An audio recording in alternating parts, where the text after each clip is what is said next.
Tuh,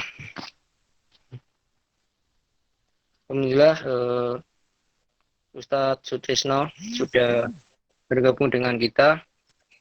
Maka dari itu kita langsung ke acara inti yaitu materi. Maka Ustadz dipersilakan. Ya, baik. Bismillah. Assalamualaikum warahmatullahi wabarakatuh. Waalaikumsalam warahmatullahi wabarakatuh.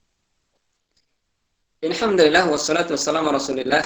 Allahumma alim man yanfa'una wa anfa'na bima 'allamtana wa zidna ilman wa salahan ya rabbal alamin.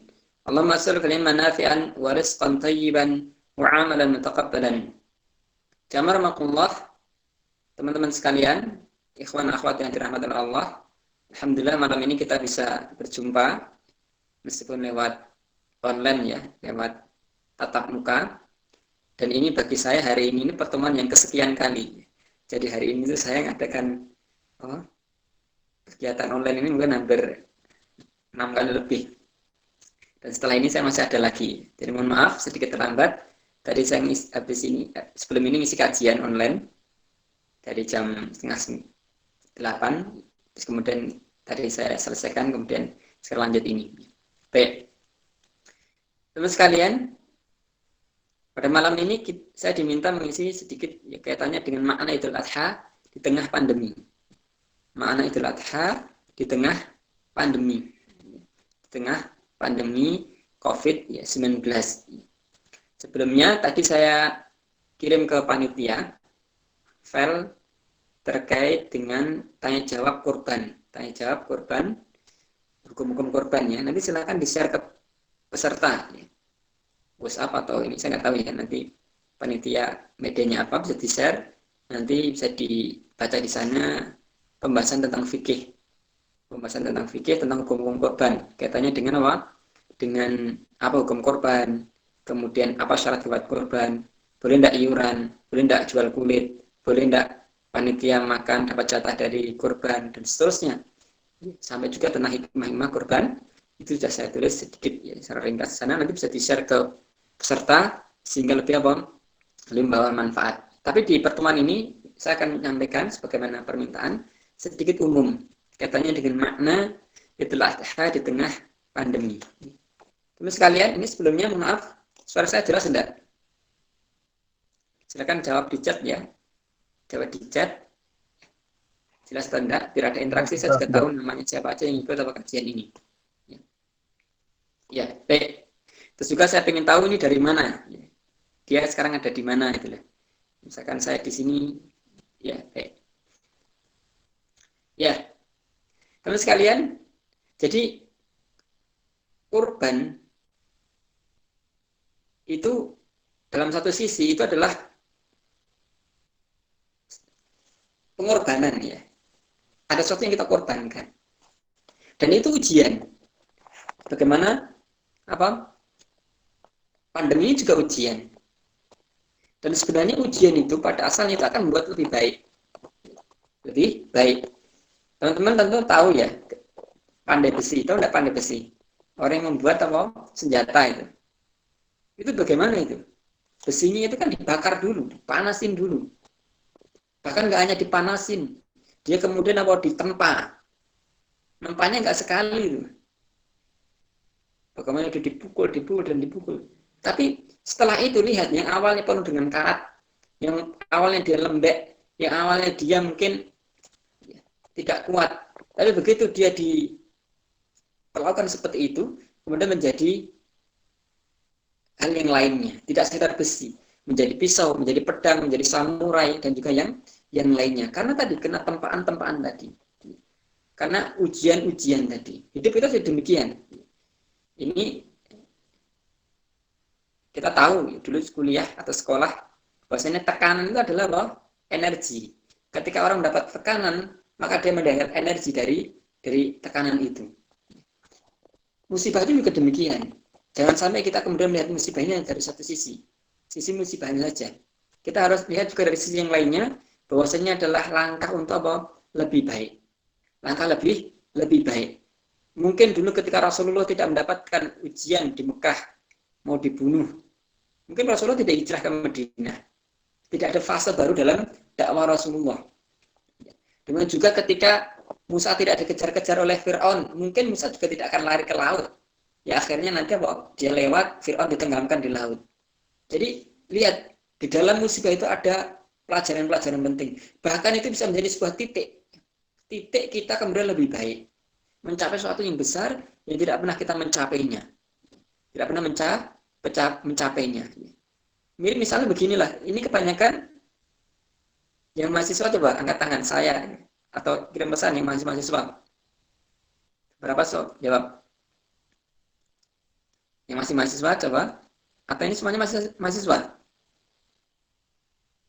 Iya. Ya, cukup. Jadi, teman-teman sekalian, kalau kalian itu dapat tugas itu ya, 1 bulan itu ya. Ngerjakannya pasti apa? Ya nanti sehari sebelumnya. The power of deadline itu pasti. Jadi kalau udah deadline itu baru apa? Dia punya power. Karena tekanan deadline itu dia menjadi bertenaga. Hidup juga demikian. Kalau hidup itu tidak ada ujian-ujian, mungkin kita tidak akan apa? Melakukan lompatan-lompatan. Untuk itu teman-teman sekalian, sekali lagi mari kita selalu sikapi ujian ini sebagai sebuah batu loncatan untuk berbuat baik, mencapai sesuatu yang lebih tinggi. Ini penting sekali ya, kita pahami. Kita pahami. Teman sekalian, korban dan pandemi ini sesuatu yang ada sisi kesamaannya, dari sisi apa? Sisi ujian. Kita lihat misal dalam surat Al-Baqarah, surat Shofat terkait dengan kisahnya Nabi Ibrahim apa?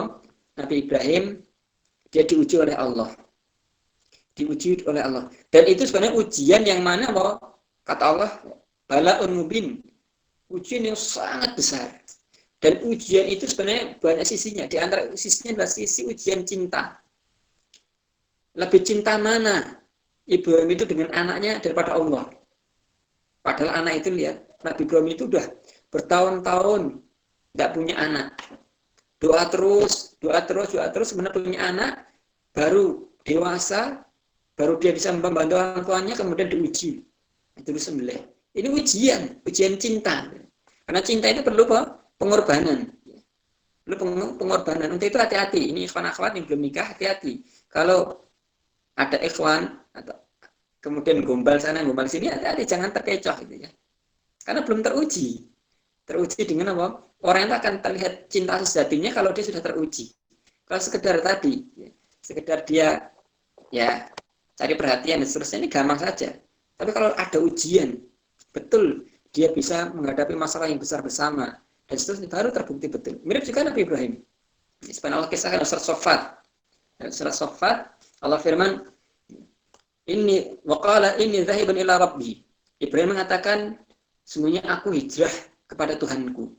Kita tahu Ibrahim itu ketika muda itu luar biasa, punya idealisme.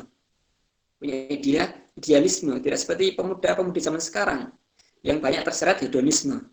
Terseret dengan apa? Pergaulan dan lain. Ibrahim enggak, dia punya idealisme, pemikiran besar untuk umat, untuk manusia. Dia kemudian apa? Mendakwai Namrud, mendakwai ini. Akhirnya dia terusir dari kampung halamannya. Tapi dia tidak peduli. Dia akhirnya hijrah. Ini dzahibun ila rabbi. Beliau hijrah yang awalnya kalau sekarang di Turki ya itu ya. Kemudian ke Syam. Dari Syam hijrah ke Hijaz. Ini kalau perjalanan sekarang ini lebih dari 5.000 km. Lebih dari 5.000 km. Karena dari Hijaz ke Syam itu 2.000 kilo. Dulu saya di Saudi agak lama ya. Saya dulu di Riyadh, ambil S2 S3 di sana. Riyadh sama Mekah itu 1.000 kilo. Itu pun udah jauh sekali. Ujung-ujung Pulau Jawa itu. Antara Hijaz, Madinah, Mekah dengan Syam itu 2.000 kilo. Nanti dengan Turki yang sekarang itu berapa kilo. Nabi Ibrahim hijrah. Dan beliau tidak punya teman. Tidak punya yang bisa beliau jadikan apa? Pegangan. Tapi beliau mengatakan, ini dzahibun ila rabbi. Saya pergi kepada Tuhanku. Saya hadim. Kemudian Rabbi habli minas sholihin. Ya Allah, karunia aku seorang anak. Nabi Ibrahim nggak ada satupun yang mengikuti. Nggak ada satupun yang mengikuti. Beliau kemudian apa? Minta Allah diberi apa? Pasangan, kemudian diberi anak. Bertahun-tahun baru kemudian Allah beri anak. Fabasyarna bi gulamin halim. Fabasyarna bi gulamin halim. Kemudian aku beri kabar dia, Ibrahim dan istrinya, dengan seorang anak yang yang halim. Tapi ketika anak ini tumbuh dewasa, falamma balagha ma'ahu sa'ya, ketika anak sudah tumbuh dewasa, baru dia bisa membantu Ibrahim melakukan pekerjaan itu, maka kemudian Nabi Ibrahim mendapatkan wahyu, bermimpi dengan ru'yatus shadiqah, dengan mimpi yang berulang-ulang, dan itu jelas mimpi dari Allah. Dan dia yakin kemudian itu adalah perintah Allah. Maka Ibrahim kemudian apa? Dia tanya pada anaknya. Qala inni ra'aitu fil manami an adbahuk. Wahai anakku, aku melihat dalam mimpiku, aku diperintahkan Allah menyembelihmu. Fanzur madza tara. Maka lihatlah apa yang harus aku lakukan. Anaknya pun luar biasa sekali. Qala ya, wahai bapakku. Yang maknanya ya, saya tetap maknanya aja. If'al ma tu'mar, satajri insyaallah minas sabirin. Kerjakan ya Allah, kerjakan wahai bapakku apa yang diperintahkan Allah, akan dapat diakui sebagai orang-orang yang sabar. Ini sebuah pemuda yang luar biasa. Bapaknya soleh, anaknya juga Masya Allah. Bahkan keturunannya berikutnya juga soleh. Keturunan Ibrahim soleh. Jadi sini intinya adalah pengorbanan. Nabi Ibrahim benar-benar diuji oleh Allah. Ismail diuji Allah, tapi ternyata mereka lulus dari ujian Allah. Falamma aslama wa talil jabin wa nadainahu ya Ibrahim. Ketika mereka sudah tunduk pada Allah, patuh pada perintah Allah, dan sudah Ismail itu siap disembelih, maka Allah pun memanggil Ibrahim. Ya Ibrahim, qad saddaqta ru'ya. Inna kadzalika nadzil muhsinin. Engkau telah membenarkan mimpi itu, dan demikian nih kami memberi ganjaran orang yang beriman. Dan seterusnya dari ayat itu. Intinya sederhana adalah ujian. Diuji dengan sesuatu yang besar. Nah sekarang begini. Ini Nabi diuji dengan demikian berat. Nah sekarang kita diperintahkan untuk teladan. Teladan dengan apa yang dilakukan Nabi Ibrahim, mengorbankan apa yang dia cintai untuk Allah. Sekarang korban. Allah beri kita nikmat. Bisa beli mobil, bisa beli motor, bisa bikin rumah, bisa beli ini, beli itu. Diperintahkan sekedar untuk beli korban. Mau enggak? Kadang-kadang manusia yang cintanya dengan harta enggak mau. Enggak mau dia mengorbankan. Ini bukti dia tidak beriman pada Allah. Cintanya pada hartanya mengalahkan cintanya dengan apa? Dengan Allah. Ya, dengan Allah. Ini pelajaran penting. Tidak mengorbankan untuk Allah. Nanti dalam sebuah hadisnya Rasul mengatakan, "Man lahu sa'ah wa lam yutahi fala yaqrabanna musallana." Siapa orang punya kelonggaran, tidak mau dia berkorban, tidak usah deketi musola kami. Tidak usah ikut sholat Idul Adha, bahasa gampangnya ya. Kamu punya harta, nggak mau korban kok, ikut sholat korban. Karena Idul Adha itu sholat terkait dengan korban. Kemudian nggak korban, kenapa ikut sholat? Gitu. Bahasa yang mudahnya seperti itu. Ya, tapi sekalian ini. Jadi korbankan apa yang kita miliki untuk Allah. Korban dalam artian Idul Adha seperti sekarang ini, atau yang lainnya. Teman-teman punya waktu, gunakan untuk ngaji. Sekarang ini diantara mungkin sekian ribu mahasiswa UNS ini, UPMI telah membuat kajian ini. Kira-kira yang ikut berapa orang? Tidak banyak. Karena sebagian orang, wah saya sibuk, saya ini, saya itu. Kuota saya nanti saya habis, dan seterusnya. Alasan aja. Tidak mengorbankan untuk belajar. Orang misalnya kan punya kecerdasan. Banyak sekali kecerdasan. Dia belajar matematika, belajar kedokteran, belajar teknik. Saya dari tekniknya. Saya di fakultas teknik. Atau yang lainnya lah. Dia rajin. Dan dia usahakan mati-matian belajar. Dan sekarang diminta untuk belajar Al-Quran. Belajar agama tidak mau. Wah nanti saya sudah terlalu sibuk. Dan seterusnya. Jangan sampai kita habiskan semuanya untuk dunia. Mari kita luangkan waktu kita untuk Allah. Untuk agama Allah. Apalagi untuk dakwah. Teman sekalian, kadang-kadang orang belajar saja tidak sempat, apalagi dakwah. Misalkan ini ada panitia yang ngurusi kajian ini. Ini juga tidak mudah. Perlu longgarkan waktu untuk ngurusi dan seterusnya. Ini mari kita longgarkan waktu untuk itu, untuk dakwah, ya. Untuk memikirkan umat. Misalkan sekarang pandemi, coba teman-teman banyak di rumah. Kira-kira selama di rumah itu apa yang dipikirkan untuk masyarakat sekitarnya? Terpikir enggak proyek-proyek umat, proyek-proyek dalam lingkungannya? Wah, saya harus melakukan ini. Wah, ini kelihatannya bagus kalau saya buat tanaman ini nanti diajarkan ke kampung sebelah, ke tetangga, atau misalkan apalah. Intinya pada berpikir dulu. Berpikir memberi sesuatu pada orang sekitarnya. Ada enggak seperti itu? Kadang kita enggak mau, enggak menyempatkan waktu untuk itu. Jangan sampai mari luangkan apa yang kita miliki, apa yang kita kuasai, kemudian kita berikan itu untuk umat, untuk agama Allah. Dan itu harus kita korbankan. Harus kita korbankan. Karena memang ini pengorbanan. Agama ini bukan sekedar teori. Agama ini bukan sekedar klaim. Agama ini nyata. Perlu perjuangan, perlu pengorbanan. Perlu pengorbanan. Dan di situ nanti baru akan terbukti mana orang-orang yang benar-benar jujur pada agamanya. Baik, teman sekalian, sebelum dilanjut, ini sampai jam berapa ini? Baik ya. Halo? Baik ya. Ini suara saya jelas enggak, peserta? Sampai 20.55, Pak. Karena kan modus komunikasi. Waktunya sampai Ini udah 23. 20.55. 55. Iya. Ya, baik, masih ada waktu. Baik. Ini sekaligus tanya jawab atau enggak nanti 55 itu? Nanti materi selesai 55 dilanjutkan sesi tanya jawab. Wah, masih lama berarti ya. Jadi saya ini sejak pagi, saya online itu sejak jam 7 tadi, dan ini habis ini saya harus nyiapkan kajian online lagi. Tapi untuk asinkronis enggak apa-apa. Mungkin nanti kita nggak akan sampai jam 55 atau 20.55 ya. Setelah itu kita tanya jawab aja biar lebih ini, karena saya juga masih ada perlu lagi. Nanti berinteraktif awal malam hari ya, berinteraktif. Baik, teman sekalian, saya ingin masuk sedikit terkait dengan korban. Ini tadi materi yang saya share dikirim ke peserta enggak? Yang baru saya share. Halo? Peserta dapat PDF enggak? Dikirim ya. Ini saya akan biar ada faedah fikih ya. Jadi agama itu ada yang sifatnya raqaiq, nasihat, motivasi untuk takwiyatul iman, penguatan iman. Tapi juga ada kaitannya fikih, pemahaman. Nah, kita juga harus sedikit ya, pemahaman terkait dengan korban ini saya ingin sampaikan mungkin sekitar 10 menit. Setelah itu nanti kita akan tanya jawab.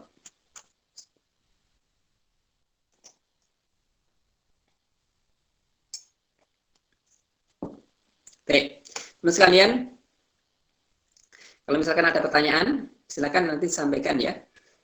Bisa lebih awal, mohon maaf saya panitia, saya ini untuk minta peserta untuk menyampaikan pertanyaan lebih cepat. Karena mohon maaf, saya juga agak terbatas waktunya ini. Jadi nanti bisa langsung ditulis, biar nanti bisa lebih cepat gitu. Karena besok pagi saya pagi-pagi juga harus ada acara lagi, sehingga mungkin tidak bisa sangat lama. Baik, silakan kalau pertanyaan nanti disampaikan lewat tulisan atau disiapkan dulu, sehingga nanti bisa lebih cepat, lebih efektif. Saya akan menyampaikan beberapa kaitannya dengan ahkamul udhiyah. Hukum-hukum terkait dengan korban. 10 hal kaitan dengan korban, tapi saya sampaikan secara singkat. Secara singkat. Yang pertama, hukum korban. Apa hukum korban? Ringkasnya, jaman Allah, teman sekalian, hukumnya khilaf para ulama. Ada yang mengatakan wajib, ada yang mengatakan sunnah. Sebagian ulama mengatakan wajib, diantaranya Imam Abu Hanifah dan juga Al-Auza'i dan yang lainnya.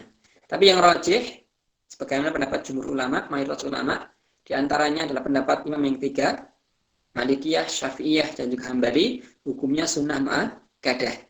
Sunnah yang ditekankan tidak sampai wajib. Ya, jadi hukum korban sunnah mu'akkadah tidak sampai wajib. Tetapi jangan disepelekan ya. Sunnah mu'akkadah itu bukan untuk disepelekan. Sunnah mu'akkadah itu kalau bahasa kita seandil lagi tuh, sudah wajib. Sedikit lagi sudah wajib. Menunjukkan itu sangat ditekankan. Apalagi dalam hadis yang tadi kita baca ya. Man lau sa'ah wa lam yutahhi fala yaqrabanna musallana. Barang siapa punya kelonggaran, tidak mau korban, tidak perlu deketi apa musala kami. Ini yang pertama. Hukum korban. Jadi hukumnya adalah sunnah muakkadah menurut pendapat yang rajih. Kemudian yang berikutnya yang kedua, syarat hewan korban. Apa saja syarat hewan korban? Sederhananya syarat hewan korban ada dua. Satu, yaitu apa? Yaitu selamat dari aib, cacat. Yang kedua cukup umur. Ini saya jawab, saya minta peserta nulis syarat hewan korban. Coba ringkas ya. Hanya ada dua. Selamat dari aib, cacat yang fatal ya. Kemudian apa? Cukup umur. Cukup umur maksudnya apa? Onta minimal 5 tahun. Sapi minimal 2 tahun. Kambing minimal 1 tahun. Adapun domba minimal apa? Minimal setengah tahun. Jadaah minimal setengah tahun atau 6 bulan. Ini cukup umur ini maksudnya. Kemudian terhindar dari cacat yang fatal. Ini cacat 4 cacat yang menyebabkan tidak sah. Seperti dalam hadis arbaun la tajuzu fil udhiyah. 4 hal yang menyebabkan tidak boleh udhiyah. 1, al-awar, yang rabun jelas rabunnya. Yang rabun jelas rabunnya ini menyebabkan tidak sah. Atau yang pincang jelas pincangnya. Atau yang sakit jelas sakitnya. Atau yang kurus tidak bersumsum. Kalau ada di antara 4 ini maka tidak sah udhiyahnya. Adapun kalau ada cacat yang lainnya seperti telinga sobek, putus, ekor putus, atau misalkan yang lainnya, maka ini tidak sampai apa? Tidak sampai jawaban tidak sah. Tapi mengurangi kesempurnaan korban. Ya, ini kaitannya dengan apa? Dengan syarat hewan korban. Harus selamat dan cukup umur. Ya, baik, silakan dijawab, teman-teman. Apa syarat hewan korban? Ada interaksi ya. Kemudian yang berikutnya, boleh tidak korban dengan betina?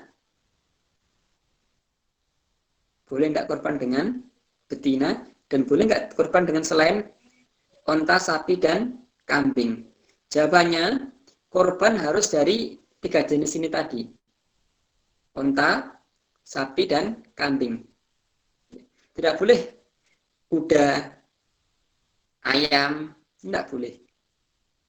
Tidak boleh. Harus dari 3 jenis ini, tapi semua jenisnya.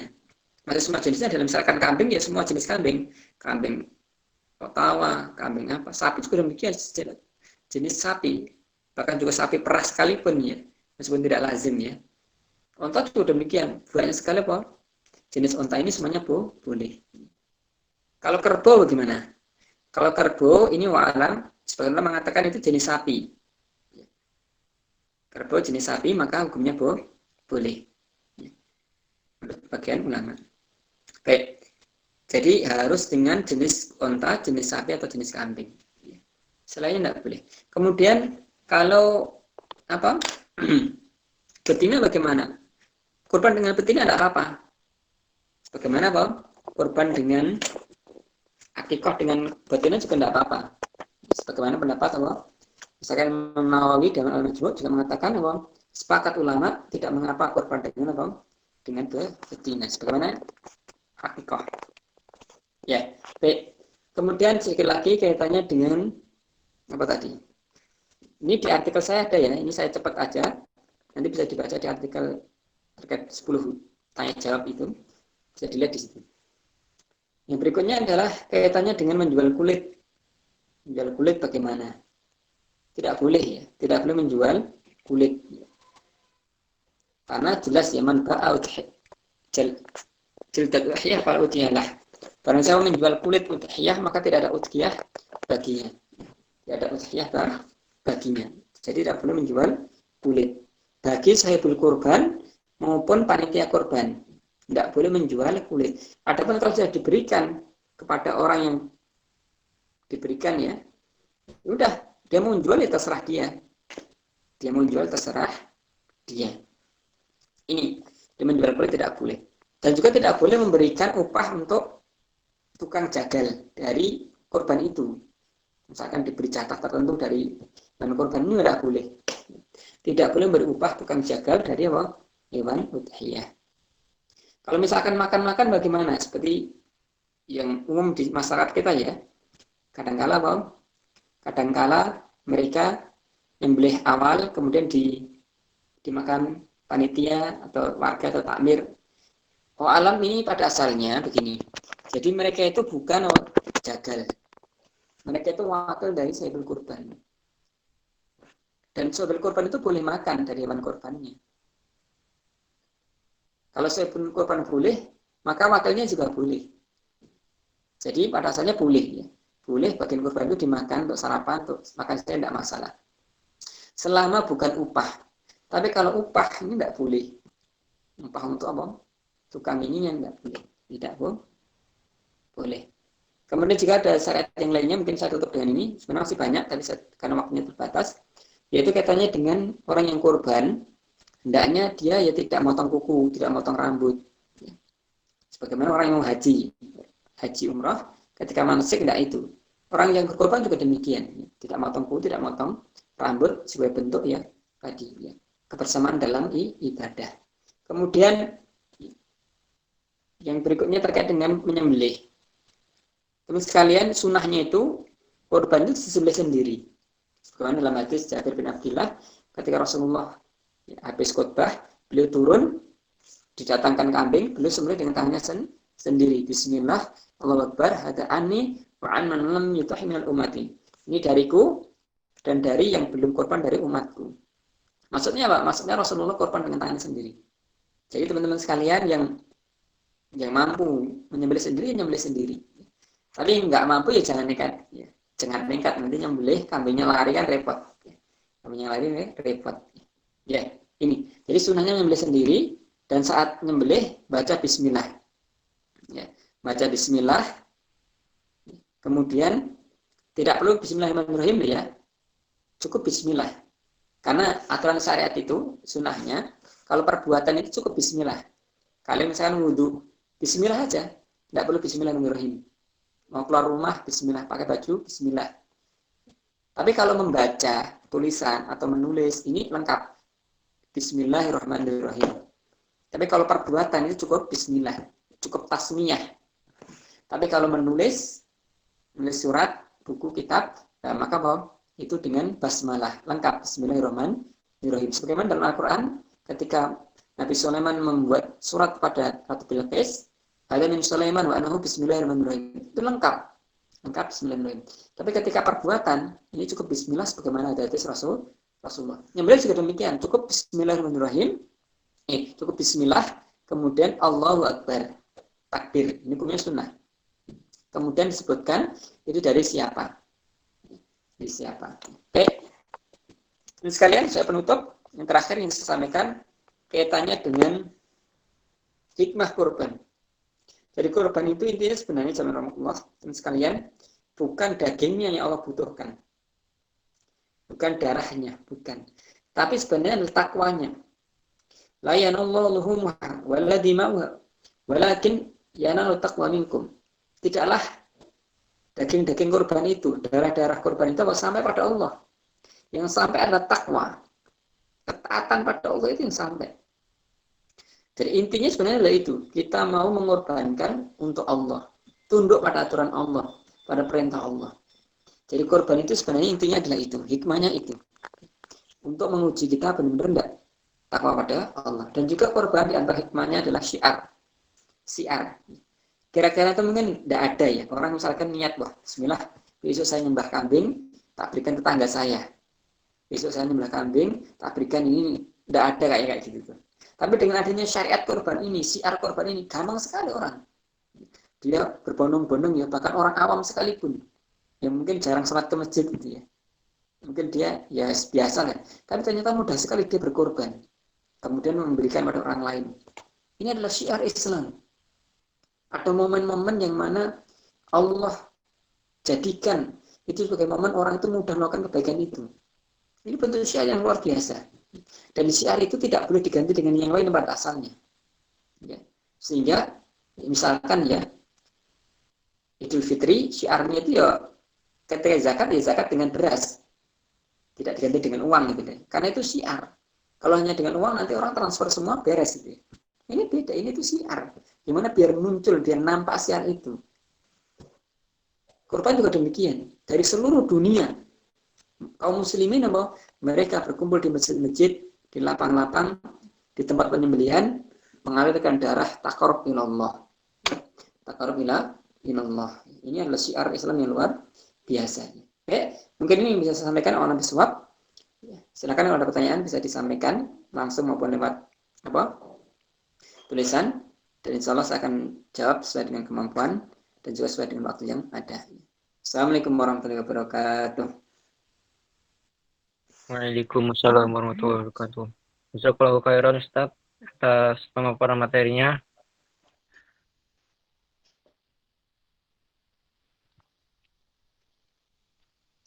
Ini Ustaz ada pertanyaan. Ustaz izin bertanya, dalam PDF tertulis kurban yang afdol salah satunya adalah putih. Lalu mengapa kurban lebih afdol yang putih Ustaz? Ya, jadi syarat kurban itu adalah cukup umur, terus juga terhindar dari cacat, dan juga apa? Dan juga yang tadi saya sampaikan ya. Tetapi yang afdol itu yang sempurna, yang paling gemuk, yang paling berharga, yang putih, yang bertanduk. Kenapa? Karena ini yang sebagaimana dalam hadis. Hadis Rasulullah dikatakan kurban Rasulullah itu dengan seperti itu. Bahasanya kurbannya Rasulullah dulu itu apa? Dulu kurbannya 2 kambing yang putih, yang bertanduk, yang gemuk. Ini hadisnya Rasulullah. Itu sebenarnya menunjukkan bahasanya hewan itu terawat. Terawat. Beda dengan hewan yang tidak terawat. Mungkin dia camang-camping dan seterusnya, kurus dan seperti itu. Jadi intinya begitu. Itu karena bahwa ada hadis Rasulullah dan yang mensifati tentang kurbannya Rasulullah. Tapi intinya sebenarnya yang paling baik itu yang paling bermanfaat, yang paling gemuk, yang paling bersih, yang paling pokoknya bernilai, sehingga nanti manfaatnya bisa lebih. Ini diantara bahwa sunnahnya. Ya baik.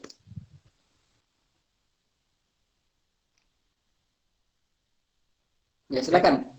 Dan yang kedua, Assalamualaikum Ustaz, izin bertanya, bolehkah daging hewan kurban diberikan pada non-muslim? Bolehkah daging korban diberikan pada non-muslim? Jawabannya Jazakumullah. Ini ada di PDF ya. Ada di PDF bahasanya sunnahnya pembagian korban itu akhlasan. Sepertiga sepertiga. Sepertiga dimakan sebagai korban, sepertiga disedekahkan. Dan namanya sedekah harus orang miskin. Tidak boleh sedekah pada orang kaya. Itu. Kemudian sepertiga hadiah. Dan hadiah itu aturannya longgar. Boleh untuk orang kaya, boleh untuk teman, boleh untuk kerabat, boleh juga untuk orang kafir. Memberi hadiah orang kafir tidak apa-apa. Sebagaimana dalam hadis ya. Memberi hadiah orang kafir tidak mengapa. Jadi kurban diberikan kepada orang kafir tidak mengapa. Selama bukan kafir harbi. Kafir yang memerangi kaum muslimin ini tidak boleh. Kafir yang memerangi orang muslimin tidak boleh diberi kurban. Dan juga tidak boleh diberi zakat. Adapun kafir yang dia hidup bersama kaum muslimin, apalagi mereka mungkin ada kemungkinan untuk ditaklif kulubuhum ya, diikat hatinya agar lebih cinta dengan Islam, tahu keindahan Islam, maka tidak apa-apa ini diberi kurban. Jadi hukumnya itu boleh memberi orang kafir dengan kurban sebagai bentuk hadiah ya, selama bukan kafir harbi. Oke, ke pertanyaan ketiga, Ustaz izin bertanya, sebenarnya boleh atau tidak jika berkorban atas nama orang yang sudah meninggal, karena hal tersebut masih dilakukan oleh masyarakat pada umumnya. Oke, boleh enggak berkorban untuk orang meninggal? Ini ada di PDF juga. Kebetulan itu PDF saya itu memang meringkas hal-hal yang sering ditanyakan. Boleh enggak berkorban untuk orang meninggal? Pertama begini, kalau orang yang meninggal itu diikutkan dengan hidup, ini sepakat boleh. Jadi, dia korban orang hidup, kemudian diikutkan orang mati kepadanya, ini boleh. Dalilnya adalah ketika Rasulullah korban, beliau mengatakan bahwa hada anni Wa'an man lam yudhi minal ummati. Ini dariku dan juga dari yang belum korban dari umatku. Yang belum berkorban dari umatku ini umum, yang hidup maupun yang mati. Sehingga apa boleh dia korban untuk dirinya, kemudian diniatkan bersamanya yang hidup maupun yang mati. Misalkan orang korban bismillah ini dariku dan dari kakek saya, ibu saya sudah meninggal, tidak apa-apa. Ini sepakat boleh. Sepakat boleh. Nah sekarang kalau dikhususkan orang meninggal, ini korban dari mbah buyut saya yang sudah meninggal, misalnya begitu. Boleh enggak? Ini khilaf. Ini khilaf. Khilaf, sebagian ulama mengatakan tidak boleh. Karena enggak ada landasannya. Sebagian mengatakan boleh. Boleh karena pada asalnya ibadah maliyah itu longgar. Ibadah maliyah itu longgar. Boleh diniatkan untuk orang lain. Sebagaimana kita sedekah ya, sedekah ini untuk kakek yang sudah meninggal, ibu yang sudah meninggal, wakaf untuk orang yang sudah meninggal, tidak apa-apa, sepakat itu boleh.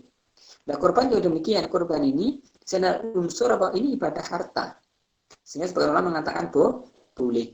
Dan ini orang pendapat yang rojih, yang rojih mengatakan korban orang meninggal itu boleh. Tetapi ya, yang utama, sebagaimana contohkan Rasulullah, yaitu bahwa korbannya diniatkan untuk orang hidup, kemudian diikutkan bersamanya pahalanya untuk orang-orang yang sudah meninggal ini lebih utama. Jangan dikhususkan untuk orang yang meninggal. Ya baik. Baik, untuk pertanyaan yang berikutnya, Ustadz izin bertanya, kalau kami menjual sapi ke saudara kita, masih keluarga, tapi ada di luar daerah, tidak di kota yang sama, lalu kulitnya dikasih ke kami. Lalu kulitnya kami jual, apakah boleh Ustadz?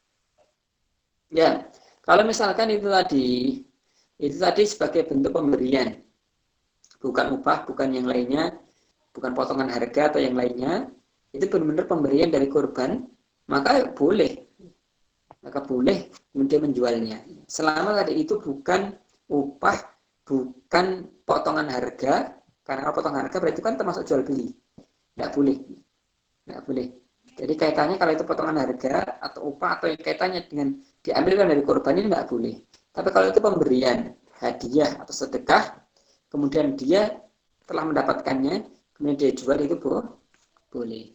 Alam bisawab. Ya, terus? Untuk pertanyaan terakhir, Ustadz izin bertanya, bagaimana hukum berkorban tapi di atas namakan keluarganya? Misal seorang berkorban atas nama anaknya atau istrinya.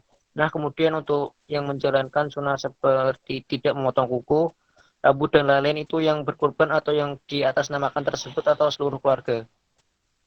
Ya, jadi ketika orang berkorban itu boleh sebenarnya diniatkan untuk salah satu anggota keluarganya atau semua keluarganya tidak masalah.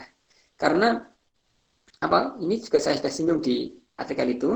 Kalau onta dan sapi itu boleh berserikat 7 orang. Kalau kambing hanya 1 orang. Tapi satu ini boleh diniatkan satu keluarga. Sebagaimana ini dilakukan para sahabat. Para sahabat dalam hadis yang sahih, hadis Muslim, karena fi abdi Rasulullah, dulu di zaman Rasulullah, inna rajulan, sebenarnya laki-laki itu biasa korban anhu wa an ahli baiti, korban untuk dirinya dan juga keluarganya. Jadi dia korban diniatkan untuk satu anggota keluarganya, tidak apa-apa. Jadi kalau satu keluarga tidak apa-apa itu, dia bersekutu dengan satu kambing tidak apa-apa. Tapi di atas nama satu orang, pahalanya satu keluarga, tidak apa-apa seperti itu. Dan nanti yang dilarang tadi, motong kuku, motong rambut, itu siapa? Ini walam yang rojeh hanya orang yang berkorban.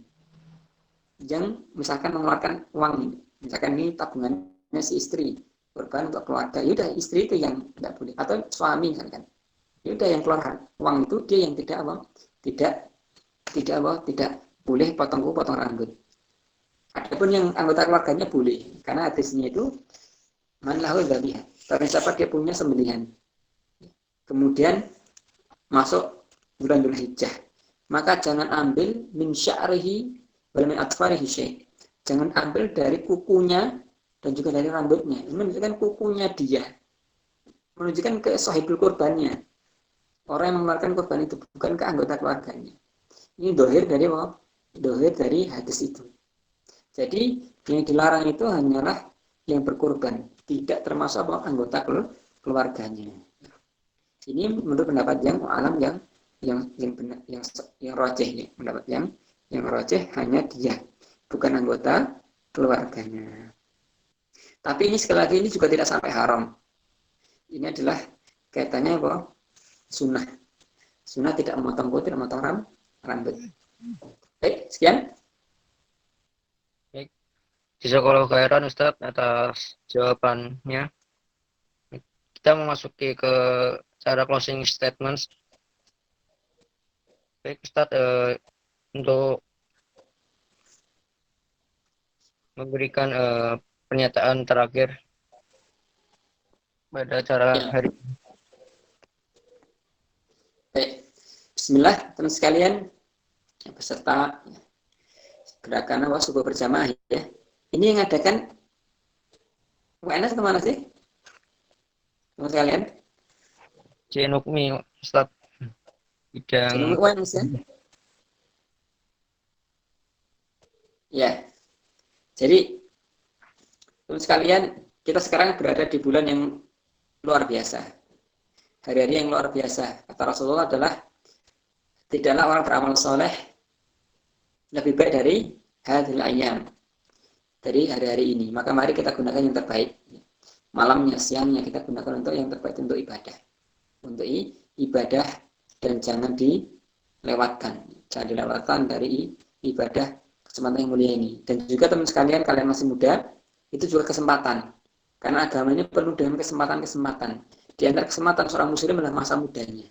Jangan sia-siakan masa muda. Jangan sia-siakan masa muda. Hendaknya menjadi pemuda-pemudi yang benar-benar menggunakan masa mudanya.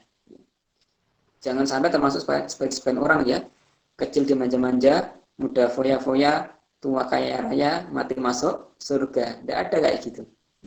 Hidup ini bukan fiksi.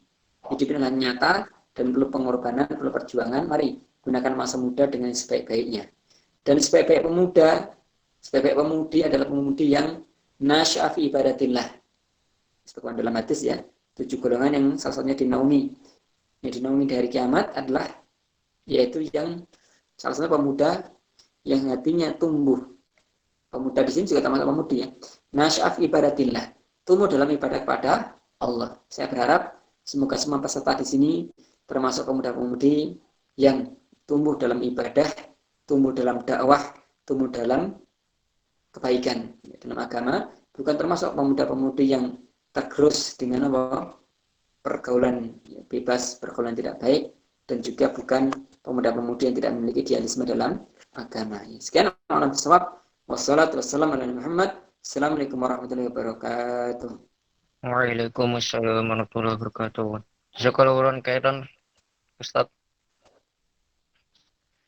Baik, acara yang berikutnya. Saya izin, moga-moga Ya, Ustadz. acaranya lancar. Assalamualaikum. Waalaikumsalam warahmatullahi. Baik, kita masuki cara yang berikutnya adalah penjelasan teknis subuh call dan tahajud call. Mengenai tahajud call dan subuh call ini, peserta yang akan menggunakan layanan tersebut bisa mengisi list yang sudah dikirimkan melalui grup tadi, kantin fit GJN. Kemudian pukul 03.00 esok hari akan mendapatkan panggilan atau diberi reminder untuk melaksanakan sholat subuh dilanjutkan dengan sholat subuh. Jadi yang ingin dibangunkan esok hari bisa nulis di grup ya. Kemudian kita masuki ke sesi penutupan. Mari kita tutup dengan bacaan Alhamdulillah bersama-sama. Alhamdulillahirabbil alamin. Istighfar 3 kali, astagfirullahaladzim, astagfirullahaladzim, astagfirullahaladzim. Doa penutup majelis, subhanallahumma wa bihamdika asyhadu alla ilaha illa anta astaghfiruka wa atubu ilaik. Saya selaku MC dan moderator, mohon maaf sebesar-besarnya apabila ada kekurangan. Selama keberjalannya waktu, saya pamit undur diri.